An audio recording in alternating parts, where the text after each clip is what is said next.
Hello my dear retro friends, and I do hope you're all keeping well. Welcome to this new video. This is on the PSVR version 1. Literally, I got this on launch week back in 2016, I believe. This video is about why I love the PSVR 1, and I'm putting it in the retro bracket. Currently, the date of recording this, it's mid-February 2023. So depending when you see this, it may be a bit later. And PSVR 2 is just around the corner at the date of me recording this. If you're watching it at a later date, PSVR 2 may be released already. So this will be last gen, but it's certainly first generation VR for the mainstream. And I'll come on to this later, but the wires and breakout boxes and goodness knows what should tell you that. Regardless though, that adds to its charms. In this video, I'm going to be talking about the features I look and the design features. Things I don't like about the PSVR 1, or was certainly a bit of an annoyance. And then we'll look at some games and demos for the PSVR 1, which really make this a beloved system for many of us. Okay, let's not plink and plonk around the keyboard. Let's get on with this video.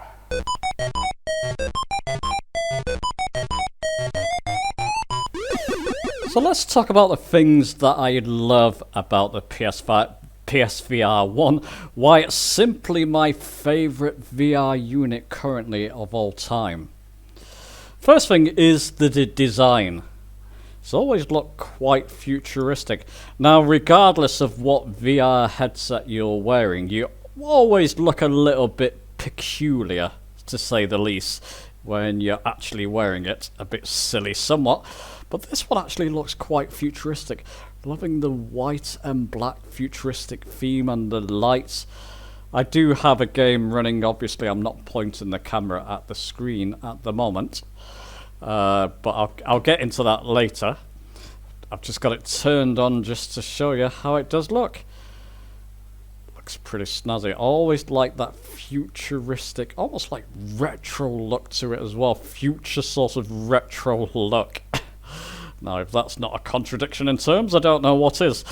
Whilst I've got it in my hands, currently, now the PSVR 2 is on its way. It's probably the most balanced headset, most comfortable headset, VR headset, currently on the market. Kind of won design awards for that. With the majority of PC VR headsets and even things like the Meta Quest, that type of thing, a lot of the weight is on the front of the unit. Not so with the PSVR 1. Look, I'm just holding that with one finger. It's balanced across the whole of the unit. There are times you're wearing this on your head in VR, and you simply forget you have it on your head. You can wear this for hours, no problem at all. Majorly comfortable, majorly comfy unit. Now you can adjust the size. I'm going to show you this in a picture-in-picture on screen. You hold this button down and you can stretch it to put it over your head.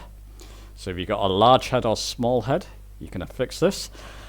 Take that off screen, and then you have this little knob here which you can tighten if it's still a little bit loose. So wonderful designed unit, and remember, this is one of the first generation mainstream first generation headsets out there. For a first run, that is fantastic. Another thing I really like about the PSVR 1, it was patched in about 6 to 8 months after the release of the PSVR 1. The fact that you could play, if you have them, 3D Blu-ray movies. Now, I do have another channel. A number of you here might be from that channel already, but I do have a PSVR, well, a 3D Blu-ray playlist on that channel, which I'll link down below for you in the description. Before I did flight simming on that channel in a big way, I was doing all kinds of videos, even retro videos as well, and I reviewed some of the 3D films, 3D Blu-ray movies films, so I'll link that playlist for you down in the description. Going forward, anything I do of this sort will now be on this channel. Some incredible 3D Blu-ray movies. Ready Player One. Star Wars. What's that one now? Oh, Star Wars The Force Awakens. Fantastic. Blade Runner 2049. These two in particular are two of my favourite 3D movies. You've possibly seen 3D movies in the cinema. You get a good effect. When you've got a VR headset up and you've got the 3D movie playing, the 3D is even more pronounced. Things are really coming at you on the screen because the screens are just a couple of centimeters from your eyes, basically. So you get very pronounced 3D, even better than in the cinema. Resolution from the PSVR 1, it's not the best of the best. You're not going to get 4K from a PSVR 1. It's somewhere around that 1080p mark. More than adequate. Look, even Harry Potter. This is not so good. It's got some good effects, but not great compared to some of the 3D movies. But you've got Harry Potter in 3D too. Judge Dredd, fantastic film. I've showed you Ready Player One already. And then you've got sharks, dolphins, Ocean Wonderland. This is a good little adventure underneath the sea. You can get loads of these 3D movies for pennies nowadays. So if you can pick them up for cheap and you've got a PSVR 1, you're in for a real treat. Another thing, probably the major thing that I love about the PSVR 1 are the experiences and games. I'm going to get into them a little bit later and show you examples of them. But let's now show you some of the quirks, some of the things that are not so good with the PSVR 1 design. So some of the things that are not so good about the PSVR 1, let me just point your direction down here to all these cables. Yep, it's the fact that you need a breakout box, a degree in engineering to see where all these cables fit in. There's probably, what is it, 8 different cables, maybe 8, 9 different cables. You can see some of them are numbered. These all fit into your PlayStation 4 TV. I got it out. My PSVR was away, actually underneath my bed in boxes. I got them out thinking, oh, I'll probably remember how to fit all these cables together. Not a chance. I had to get the booklet, which I still have, thankfully. You can probably find information on the internet. If you lose your booklet, but massive amount of cables. If you have to, I've exaggerated it. I won't have it just sprawn about like that. Typically, I'll put it to one side or tidy them up. But if you have to put this away every time you use it, you're probably not going to want to be bothered getting all these cables out the breakout box, connecting it left, right, center. Takes a while to set up, but look at them. Absolutely masses of cables. It's in a way the PlayStation 4 in particular, this is the OG PlayStation 4, not the Pro, could handle the PSVR, could get sort of VR on the PlayStation 4. It's in a way they could do it. It's an annoyance and a quirk. It's kind of a charm in some ways. You don't find VR units like this. I find it a little bit of a charm now, kind of like a retro first gen VR charm. I prefer it if you just had one cable that you plugged into your PS4, but that's not going to happen. So yeah, not so great. Another thing that's not so great about the design, something that I would change if I could, is that the fact that you need, now this is a PlayStation 4 camera, I believe it's the same as the PlayStation 3 camera, same design. You need to have that, and you need to have it positioned so it's looking directly at you. Some games, I'm not going to show you now, but they will make you position yourself so you're right in the center. If you move out of position of that camera, You lose tracking in the game will say, oh, it's lost tracking, you can't find you. The camera sometimes will just fall down by itself. It's just very antiquated. Even the first generation VR PC headsets had two sort of lighthouse tracking systems. These work well. These are from the Rift CV1. You put them to either side of your desk, and typically the games are not going to lose tracking. They do need a USB 2 each, I believe, so USB 2.0 each for each of them. But it's a lot better. It makes you wonder why they didn't bring out a sort of light box, a better tracking solution than the old camera. So it relies on old tech for the tracking. Again, it's a bit of a charm when you think about it, though. Talking about old tech, the PlayStation VR didn't come with its own controller. You've got things like the Oculus Rift Touch, and the PSVR 2 will have their own similar controllers. Not with the PSVR 1. It relied on the old sort of PS3 Move controllers. You typically use your Move controller in conjunction with the camera, not in VR for some Move games. Something like Just Dance or some nonsense like that. But it relied on these old Move controllers. When the PSVR 1 came out, you couldn't get these for love nor money. I actually ordered this set from Amazon.com from the States. And it cost me about £120 at the time. Because some games simply, you can only use them with the Move controllers. Very antiquated. There's no sort of, what do you call these? Little joysticks on the front of these Move controllers. It's all button control. It works okay in some games. Some games it's just very antiquated. Everybody was crying out for the PSVR 1 to have its own Move controllers. It just never happened. Probably never will happen since the PSVR 2 is just around the corner. So yeah, it's the fact it relies on old tech. I don't mind the Move controller so much. I do mind the camera. I'm not going to call that charming. It's a flaming annoyance at times when you lose tracking because of that camera. But that's how they got the PSVR 1 working. So those are some of the things that I don't like.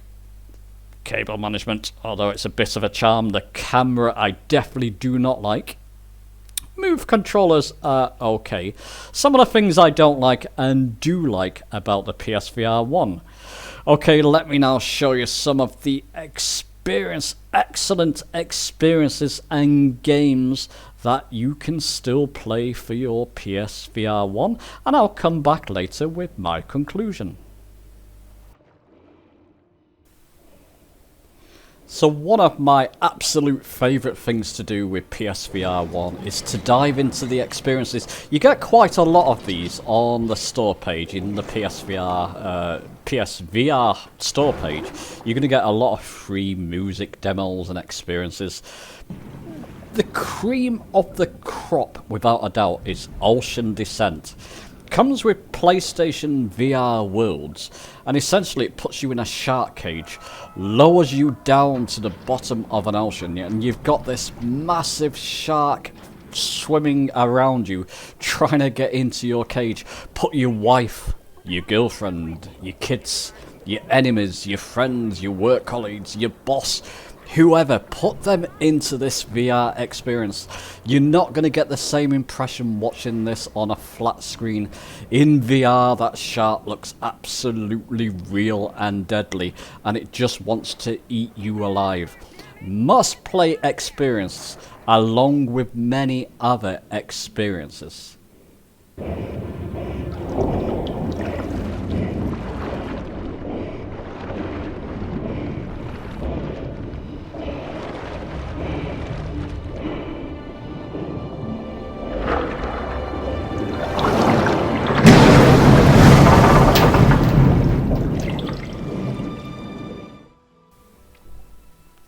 So let's dive into a couple of the launch games that came out for the PSVR 1. First one here is Eagle Flight. You got these sorts of cel-shaded, hand-drawn graphics. You are basically an eagle flying through an apocalyptic or the aftermath in Paris.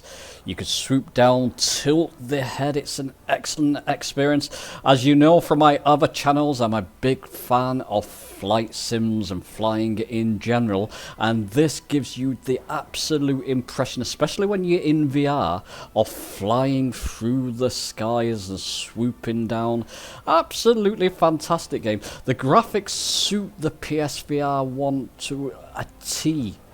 They look sharp, beautiful, fast, very fluid. It's a must-play title on the PSVR 1.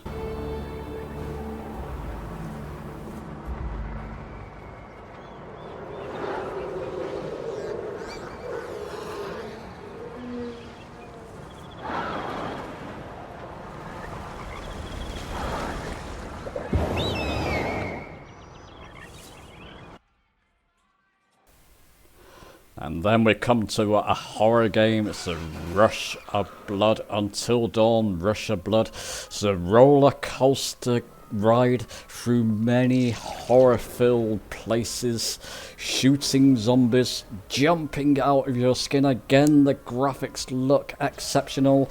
This one supports the aim controllers, so you can sort of dual-wield guns, that type of thing. Lots of fun.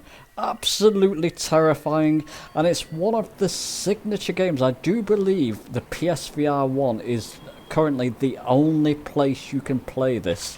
Now the PSVR 2 is getting switched back. It's a bit delayed from launch, but that's coming to the PSVR 2 soon. It's one of the temptations of the PSVR 2 for me.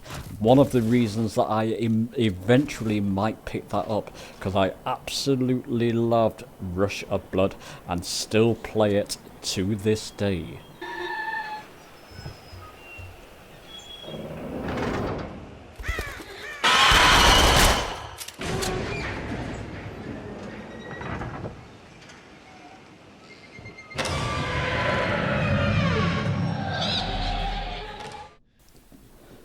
And this game is, of course, Resident Evil 7 Biohazard VR, a game that was created from the ground up with VR in mind. Funny thing is, this game was known to be released before the PSVR was released.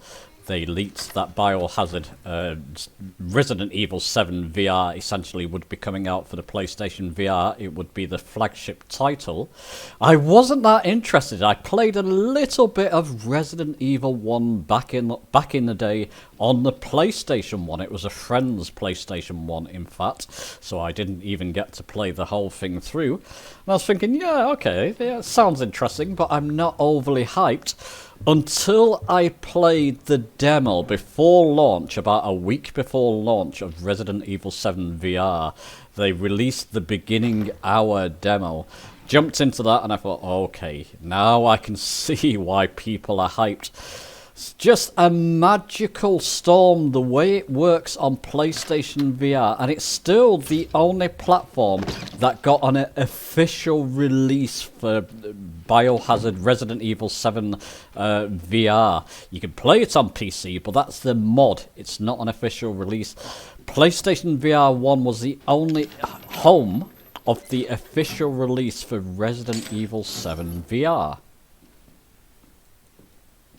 And there's something important I want to mention about this. This is really the only time it's happened, certainly for PlayStation VR, where a AAA developer released a AAA franchise, such as the Resident Evil franchise, with VR in mind. So they created the game with VR in mind.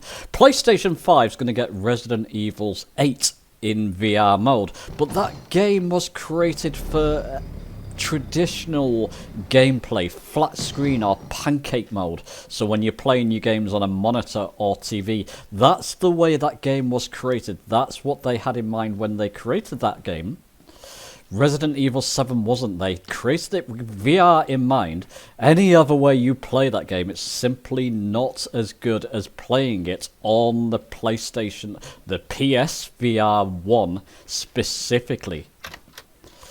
Hopefully going forward, especially with the PS5 and the PSVR 2, so the PS5 and PSVR 2 in mind, developers, Sony in particular, need to get hold of a developer, get them to do the same thing, create a AAA franchise with VR in mind from the get-go.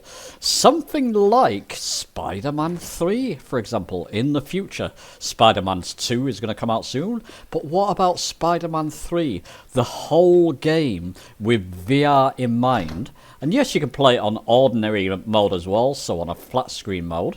But if they created that with VR in mind from the get-go, that will be the winning formula for PSVR 2.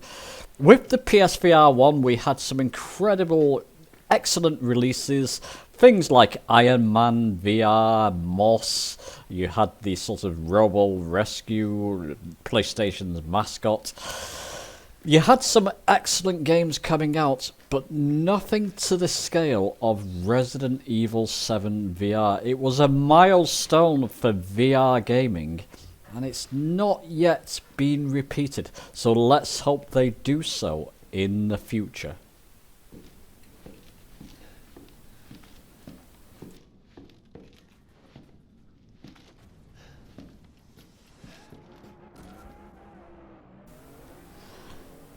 But not every VR game you come across runs fantastically on the PSVR 1. This is Drive Club VR. In the ordinary game, so on flat screen mode, the game looks pretty nice. In VR, you get a massive visual downgrade. I don't know if you've seen this on screen, but everything looks blurry as well. It's quick, fast, and fluid, but it's too blurry to really be enjoyable. It's pushing the PSVR 1 to its limits and not succeeding. Thankfully, there's only a few of these games that don't really run too well on the PSVR 1. The majority of games and experiences you come across do run and play fantastically.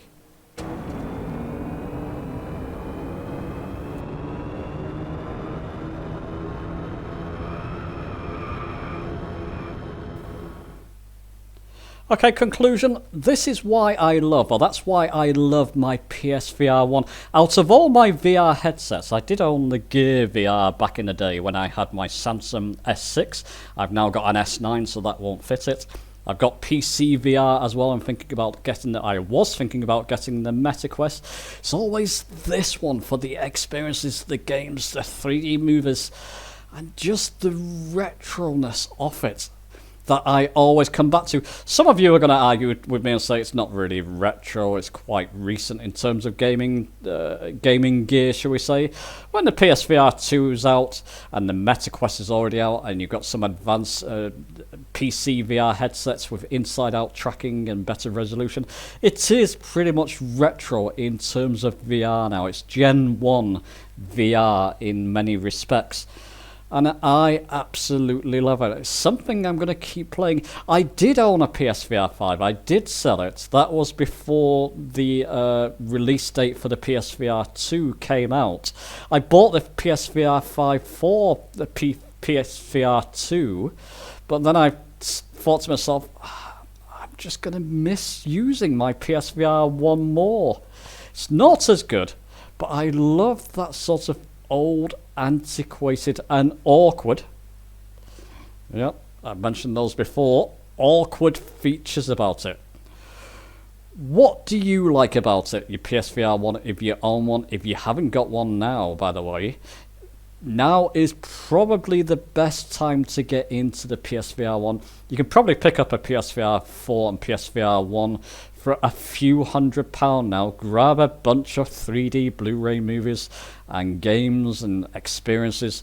You're going to have a whale of a time. Let me know your thoughts on the video. Give it a like if you've enjoyed it. Subscribe for more retro funness. And I'll see you soon.